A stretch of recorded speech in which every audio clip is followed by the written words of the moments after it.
मध्य प्रदेश के राज्यपाल रहे लालजी टंडन अब इस दुनिया में नहीं रहे। कई दिनों से बीमार चल रहे लालजी टंडन आखिरकार दुनिया को अलविदा कह गए। अब लालजी टंडन तो इस दुनिया में नहीं रहे, लेकिन उनको याद करने के लिए कई ऐसी यादगार बातें हैं जिसका हम जिक्र कर सकते हैं। बीजेपी के कद्दावर नेताओं में लालजी टंडन को गिना जाता था। माना जाता था कि देश के पूर्व पीएम अटल बिहारी वाजपेयी के टंडन करीबी थे। चलिए आज लालजी टंडन से जुड़ी कुछ खास बातों पर गौर कर लेते हैं। उत्तर प्रदेश के लखनऊ शहर में लालजी पैदा हुए और 12 साल की उम्र होते होते संघ से जुड़ गए। इसी दौरान वे अटल बिहारी वाजपेयी से जुड़े। उनके अटल जी के साथ रिश्ते कितने गहरे थे, इस बारे में उन्होंने कई बार मंचों से बताया था। लालजी के राजनीतिक जीवन में अटल जी का बड़ा अहम रोल रहा। इस बारे में वे कई बार बता चुके थे। वे जिस भी मुकाम पर अपने जीवन में पहुंचे, उसका बड़ा श्रेय अटल जी को भी देते रहे थे। अटल जी जब राजनीति से दूर हुए तो साल 2009 में बीजेपी ने लखनऊ लोकसभा सीट लालजी को ही दिया। लालजी ने राजनीतिक सफर की शुरुआत साल 1960 में ही की थी और 2 बार पार्षद चुने गए। 2 दफा विधान परिषद के सदस्य भी रहे। 1978 से 1984 तक पहला और 1990 से 1996 तक उनका दूसरा कार्यकाल रहा। सफलता आगे भी मिलती रही। इसके बाद 1996 से 2009 तक लालजी 3 बार विधानसभा के सदस्य यानी कि एमएलए चुने गए। कल्याण सिंह के नेतृत्व वाली यूपी सरकार में लालजी टंडन 1991 से 1992 तक मंत्री पद पर भी रहे।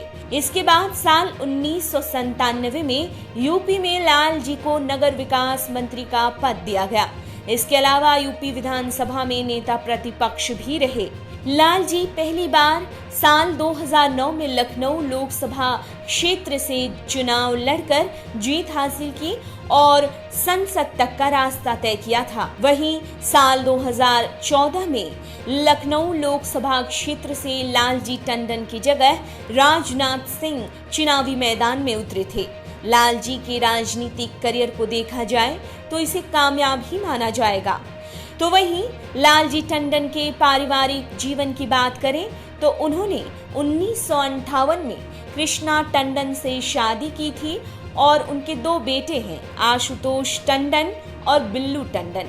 मौजूदा यूपी सरकार में बड़े बेटे आशुतोष मंत्री हैं। बीजेपी के कद्दावर नेताओं में जब भी गिनती होगी उसमें लालजी टंडन का नाम जरूर लिया जाएगा।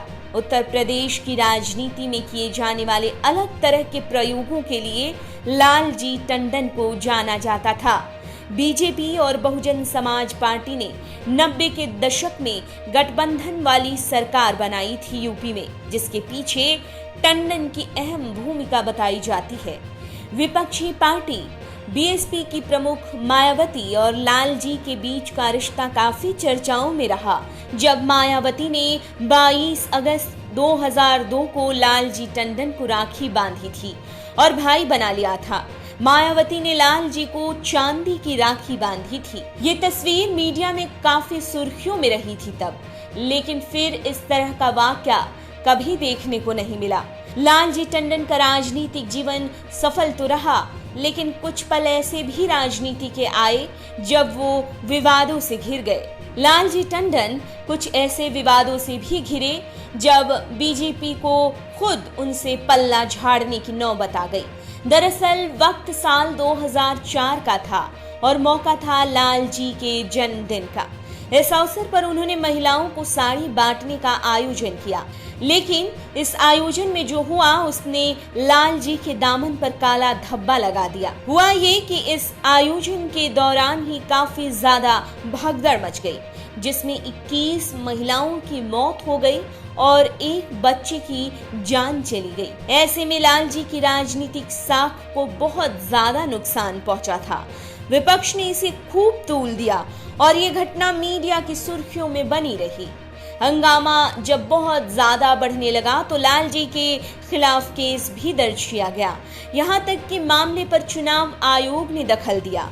बीजेपी से जब चुनाव आयोग ने जवाब और स्पष्टीकरण मांगने शुरू किए और ये तक कह दिया कि क्यों न पार्टी की मान्यता रद्द कर दी जाए, तब जाकर इस पूरे मामले से बीजेपी ने पल्ला झाड़ते हुए ये कह दिया कि इस आयोजन से बीजेपी का कोई लेना देना नहीं है, ये लाल जी का निजी कार्यक्रम था।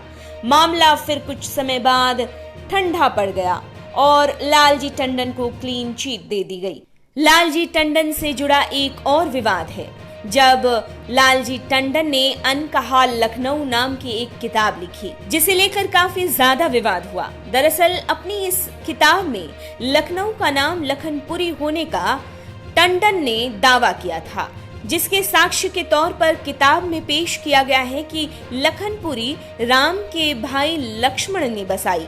टंडन ने लक्ष्मण किले के जिक्र में ये लिखा था कि यहाँ पहले एक गुफा हुआ करती थी, मुस्लिम शासकों ने जिस पर मस्जिद बनवा दी थी। हालांकि लाल जी अब इस दुनिया में नहीं रहे, लेकिन उनका राजनीतिक सफर और उनकी सफलताएं राजनीति में अपने सफर की शुरुआत करने वालों को प्रेरणा देती रहेगी।